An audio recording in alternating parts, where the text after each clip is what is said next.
Good evening and welcome to Scotland at 7. I am Scott Bevan here with the news live from Glasgow here on Broadcasting Scotland. First then with the coronavirus update. As of 2 p.m. today, a total of 2,418,627 people in Scotland have been tested through NHS Scotland labs and UK Government regional testing centres since the start of the pandemic. Of these, 2,081,156 have been confirmed negative. 337,471 have tested positive. There are 1,505 new cases of COVID-19 confirmed by a test. Although not everyone with the virus will display symptoms and not all those with symptoms will be tested. There are 6 new reported deaths of people who have tested positive. The number of patients in Scotland who have died from complications caused by the coronavirus infection now stands at 7,848. This number only includes those who have died having received a positive test for the virus in the previous 28 days. Of the people who have tested positive, 502 were in hospital last night, 57 of whom were in intensive care. As of 8 a.m. this morning, 3,992,327 people had received their first dose of the COVID-19 vaccination, and 3,044,803 had received their second dose. The latest UK daily figures show that 129,044 patients who tested positive for COVID-19 have sadly died from their illness, an increase of 64 since yesterday. This number refers to deaths in all settings, not just hospitals. Our top story this evening then, self-isolation rules are set to change. Changes are being made to self-isolation rules in Scotland for close contacts of COVID-19 cases to allow essential staff in critical roles to return to work to maintain lifeline services and critical national infrastructure. It will be possible to apply to exempt those who work in critical roles where staff shortages are in danger of putting essential services such as health and social care, transport and the provision of food supplies at risk. Exemption will only be granted in respect of members of staff who voluntarily agree not to self-isolate. And the employer's duty of care to all their employees must be respected. Strict conditions will apply. Staff must be double vaccinated and in receipt of their second dose at least 2 weeks previously. They will also be required to have a negative PCR test and to agree to undertake daily lateral flow tests. Applications may be made via the Scottish Government website. Exemptions will be made on a temporary basis and last only for as long as there is an immediate risk to business or service continuity. First Minister Nicola Sturgeon said it is essential that lifeline services and critical national infrastructure are maintained, and we are implementing these changes now, ahead of possible changes to self-isolation rules for close contact that may apply more generally in the future, to ensure staff shortages do not put key services at risk. We have seen significant staff shortages in a small number of organisations in recent days, and we have worked with them to protect services. Applications for exemptions are being considered from today, and we will consider applications as they come in. We will not allow key services to be threatened by staff shortages, but equally we must continue to protect public health. Under this new process, before a staff member who is a close contact of a positive case can return to work, they must fulfil the following criteria. They must be fully vaccinated, having had their second dose at least 14 days before exposure, be asymptomatic and be in possession of a valid vaccination record available from NHS Inform. They must have evidence of a negative polymerase chain reaction PCR test, return a daily negative lateral flow test for up to 10 days after exposure, and fully comply with any PPE requirements, hand hygiene and other infection control measures. Staff who cannot reasonably isolate from ongoing exposure to a COVID-19 positive household member will not usually be asked to return to work.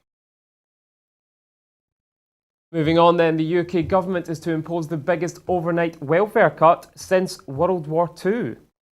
UK leading anti-poverty organisation, the Joseph Rowntree Foundation, JRF, has warned that the UK government's plans to axe the universal credit uplift will be the biggest overnight cut to the basic rate of social security since the welfare state was created. The SNP's work and pension spokesperson has said that the Chancellor, the Prime Minister, and the rest of the Tory government should use the summer recess to consider the devastation their cruel plans will cause. The JRF has estimated that the cuts will see the incomes of around 6 million families slashed, undermine the Scottish Child Payment, and plunge 500,000 more people into poverty, 200,000 of which are children. Commenting, David Linden MP said, "I am urging Rishi Sunak and Boris Johnson to rethink their decision to go ahead with one of the biggest cuts in history, which will plunge 200,000 children into poverty, as well as undermine the positive impact the Scottish Child Payment is having at a time when the UK is still reeling from a decade of Tory austerity, Brexit, and a global pandemic." To climate change news now then, there are just 100 days left until COP26.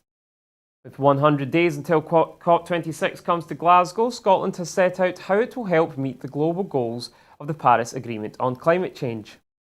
The Indicative Nationally Determined Contribution, NDC, published today, 23rd of July, outlines Scotland's contribution to preventing warming of more than 1.5 degrees. Scotland is understood to be the first government that is not a formal party to the Paris Agreement to publish an indicative NDC. While only parties to the Paris Climate Agreement may submit NDCs, the Scottish Government committed to publishing an indicative NDC as a sign of Scotland's commitment to joining and leading the international effort on tackling climate change. Its publication was a 100-day commitment for the government. The indicative NDC reflects Scotland's distinctive framework of statutory emissions reduction targets, in particular, our world-leading 2030 target to reduce emissions of all major greenhouse gases by at least 75%. It also sets out Scotland's approach to achieving these ambitious targets, with a commitment to deliver a just transition at its heart. Cabinet Secretary for Net Zero Energy and Transport, Michael Matheson, said, "With COP26 coming to Glasgow in Scotland, Scotland has a unique opportunity to show leadership on climate action on the international stage. I'm proud to publish this pledge setting out how Scotland is contributing to the global aims of the Paris Agreement. By highlighting our own action, we hope to inspire others to raise their ambition. COP26 represents the world's best chance and possibly one of our last chances to limit global warming to 1.5 degrees. We are working hard with our delivery," he said, to make sure that the event is safe and secure and to create a platform for agreeing decisive climate action. Hitting global climate targets could create 8 million new energy jobs. Some politicians have claimed that taking sweeping action to meet the goals of the Paris Climate Agreement would be calamitous for jobs in the energy sector, but a study suggests that honouring the global climate targets would in fact increase net jobs by around 8 million by 2050. The study, in which researchers created a global data set of the footprint of energy jobs in 50 countries, including major fossil fuel producing economies, found that currently an estimated 18 million people work in the energy industries, which is likely to increase to 26 million if climate change targets are met. Previous research suggests that pro-climate policies could increase net energy jobs by 20 million or more, but that work relied only on empirical data from the Organisation for Economic Cooperation and Development, OECD, countries and generalised the results for the rest of the world using a multiplier. But the data varies dramatically across regions, driven by differences in technology and rates of unionisation, among other factors. For instance, extracting 1 million tonnes of coal in India takes 725 workers versus 73 in the US. The latest analysis published in the journal One Earth combined such employment factors across a global dataset, including key fossil fuel, non-OECD economies such as Russia, India and China, with an integrated assessment model which combines climate and economic estimates to predict the costs of climate change. Under the target scenario of global temperatures being held well below 2 degrees Celsius of pre-industrial levels of the total jobs in the energy sector in 2050, 84% would be in the renewable sector, 11% in fossil fuels and 5% in nuclear, the analysis found. Although fossil fuel extraction jobs, which constitute the lion's share, 80% of current fossil fuel jobs, will decline steeply, those losses should be offset by gains in solar and wind manufacturing jobs that countries could compete for, the research has estimated. Moving on then, a new scheme to promote fair working hours is to be introduced. A new accreditation scheme that encourages businesses to provide secure contracts, flexible hours and payment of the real living wage is to launch. The Scottish Living Hours Accreditation Scheme recognises that in addition to payment of the real living wage, the number and frequency of work hours are critical to tackling in-work poverty. It builds on the existing living wage accreditation scheme, and businesses looking for certification must meet the following standards: payment of the real living wage, providing a contract reflecting accurate hours worked and a guaranteed minimum of 16 hours a week, unless the worker requests otherwise, ensuring at least 4 weeks' notice of shifts and guaranteed payments if shifts are cancelled within this period. The scheme will be supported by $380,000 of funding and is to be administered by the Poverty Alliance. They will begin reaching out to prospective employers on the 1st of August to start the accreditation process. The 1998 Omagh bombing could have been prevented, according to the High Court in Belfast. Security forces had a real prospect of preventing the Omagh bombing, the deadliest atrocity of the Northern Ireland Troubles, a Belfast High Court has ruled today. Mr. Justice Horner recommended that the British and Irish governments each undertake human rights compliant investigations into the bombing, which killed 29 people, including a woman pregnant with twins, and injured 220. The Real IRA, a dissident Republican group, detonated the car bomb in County Tyrone Town on the 15th of August 1998, 4 months after the Good Friday Agreement supposedly drew a line under the Troubles. No one has been convicted for the crime. Horner made the ruling in response to a judicial review brought by Michael Gallagher, whose son Aidan was one of the victims. On the 4th of August, 11 days before the bomb, an anonymous warning to the Royal Ulster Constabulary warned of an unspecified attack on police in Omagh on the 15th of August. A previous police ombudsman investigation found that the RUC's special branch had taken limited action and had not sent a threat warning to the subdivisional commander in Omagh. Horner told the High Court, "I am satisfied that certain grounds, when considered separately or together, have given rise to plausible allegations that there was a real prospect of preventing the Omagh bombing. These grounds involve inter alia the consideration of terrorist activity on both sides of the border by prominent dissident terrorist Republicans leading up to the Omagh bomb." The judge said that the threshold for an investigation under Article 2 of the European Convention on Human Rights had been reached. Any investigation will have to look specifically at the issue of whether a more proactive campaign of disruption, especially if coordinated north and south of the border, had a real prospect of preventing the Omagh bombing. The judge did not order the investigation to take the form of a public inquiry, saying he did not want to be prescriptive. He said he could not compel authorities in the Republic of Ireland to act, but expressed hope that they would do so. The Northern Ireland Secretary of State, Brandon Lewis, paid tribute to the patience and grace of victims' families and said the UK government would consider the ruling. Relatives of the victims sought the judicial review in 2013 after the then Northern Ireland Secretary, Theresa Villiers, declined to order a public inquiry. A British government plan to end prosecutions for killings during the Troubles has angered victims, relatives and Northern Irish political parties. However, those responsible for the Omagh bomb could still be prosecuted if the amnesty includes killings after the Good Friday Agreement. To international news then. The FBI ignored tips on Brett Kavanaugh, according to Senate Democrats. 7 Democratic senators have said that newly released materials show the FBI failed to fully investigate sexual misconduct allegations against US Supreme Court Justice Brett Kavanaugh when he was nominated to the court in 2018.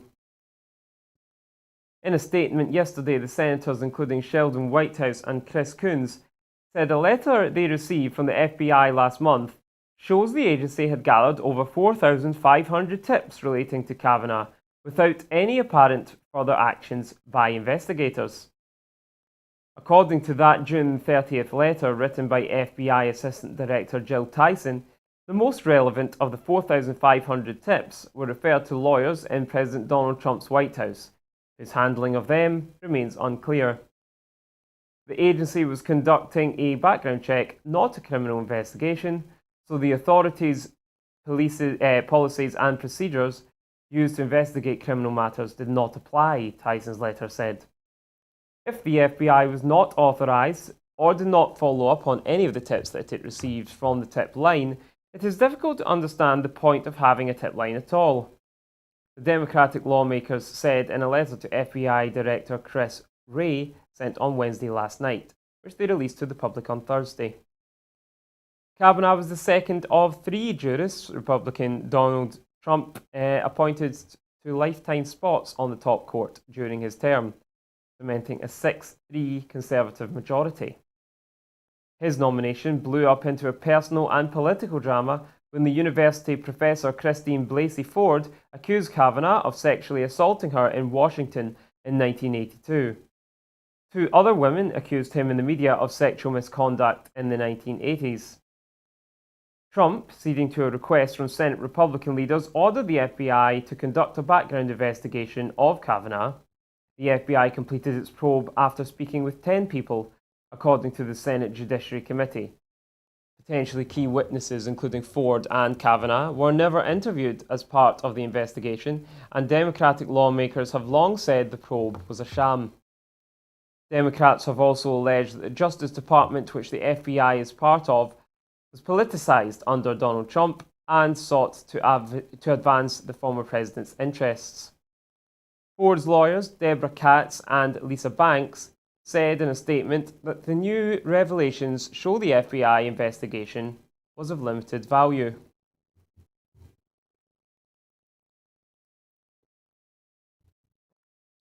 To testing centres here now. Aberdeen's Garthy Walk-Through Testing Centre has been opened. A new walk-through testing centre site has been opened in Garthy, Aberdeen. Commenting on the launch of the centre, Minister for Public Health Mary Todd said this walk-through testing centre in Garthy, Aberdeen is the 54th site across Scotland, providing testing options for people with and without coronavirus symptoms. Ms Todd said that as restrictions ease, testing is more important than ever to help protect people around you and the progress made so far. Rapid lateral flow tests are already helping to find cases that might otherwise have been missed, as around 1 in 3 people with COVID-19 do not show symptoms. Public Health Scotland advised that you should still get tested even if you have been vaccinated. While the latest evidence suggests vaccines provide a high level of protection against the effects of COVID-19, say they don't yet provide a guarantee that you can't still get the virus or pass it on to others. The Scottish Government is committed to ensuring that people can easily access a test no matter where they are in the country. The Child Disability Payment Pilot has opened for new applications. The new Child Disability Payment has opened for applications from people living in 3 pilot areas. From today, families of children with a disability or long-term health condition living in Dundee City, Perth and Kinross and the Western Isles Council areas who need financial support should apply to the new system. This is the first application-based disability benefit to be introduced by the Scottish Government and will be administered by Social Security Scotland. The benefit replaces the UK Government's Disability Living Allowance for children. The pilot will be followed by a nationwide rollout in the autumn and is for families applying for the first time for this benefit. Those already in receipt of disability living allowance for children do not need to apply, and their cases will be transferred in the future. And finally then, let the games begin. The Tokyo Olympics have opened this evening with the lighting of the Olympic torch at the National Stadium in Tokyo. The Olympic Games, which like the European Football Championships are still being referred to as Tokyo 2020, have finally gotten underway in Japan. The Olympics will take place for the first time behind closed doors, as spectators will not be permitted to attend most events due to the ongoing coronavirus pandemic, prompting calls to cancel the Games altogether. The Games have been dogged by crises even before the pandemic, with allegations of corruption, bullying, sexism and racism, all adding to what has already proven to be the most controversial Games in decades. Earlier this week, the International Olympic Committee banned their social media teams from posting pictures of athletes taking the knee at the Games in solidarity with anti-racism campaigners. This came in spite of the fact that the IOC recently relaxed ruling which had previously forbidden athletes from making any kind of political demonstration at Olympic events. Peaceful protests are now allowed on the field of play, provided this is done without disruption and with respect to fellow competitors. However, sanctions are still threatened for any protests made on the medal platforms. 5 new sports have been added to the pantheon of Olympic events this time around, including surfing, skateboarding, karate, baseball and sport climbing. Hopes for the UK team are not thought to be as strong as they were 5 years ago, when the UK finished second in the medals table in one of their most impressive ever results at an Olympic Games. Still, there are medal hopefuls in the pool and on the cycling track, as well as in both women's boxing and taekwondo. 53 Scots will turn out for the GB team this time around, with middle distance athlete and qualified vet Laura Muir being considered one of Scotland's best hopes for a medalist, as she looks for success, particularly in the women's 800 and 1500 metres. Andy Murray will also hope to continue his fight back towards match fitness by defending his gold medal in men's tennis. Well, due to ongoing updates here at Broadcast Scotland in our studio, we do not have a guest this evening, but I hope that you enjoyed the news and thank you very much for joining us. We can only do what we do here at Broadcasting Scotland thanks to your generous contributions and your involvement in our programmes. So please, if you can at all, consider signing up via the website and tuning in every day from 7 and on Sundays for the Full Scottish. I am Scott Bevan. Thank you very much and good evening.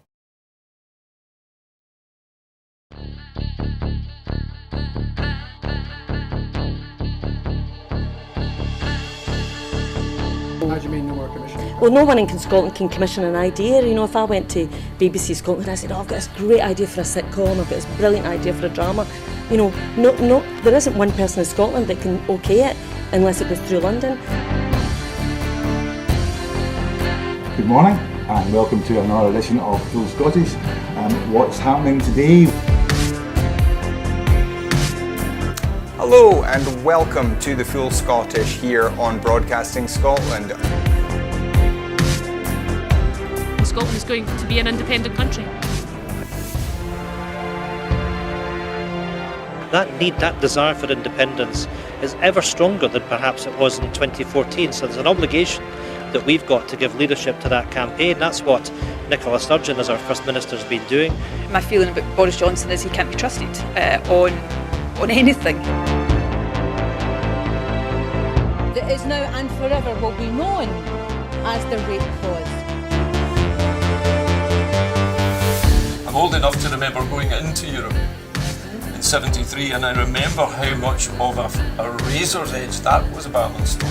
And I think we made it by 53%, if I remember correctly, for going in. And ever since that time, England particularly has been pretty much schizophrenic, down the middle about whether it felt British or whether it felt European. And that schism, that crack has remained throughout English society ever since. Scotland means business. Scotland's voice won't be stilled, it won't be silenced, it has to be heard. About the work that's been done by Broadcasting Scotland in giving community activists, yes activists, Scottish activists a platform other than the traditional media outlets.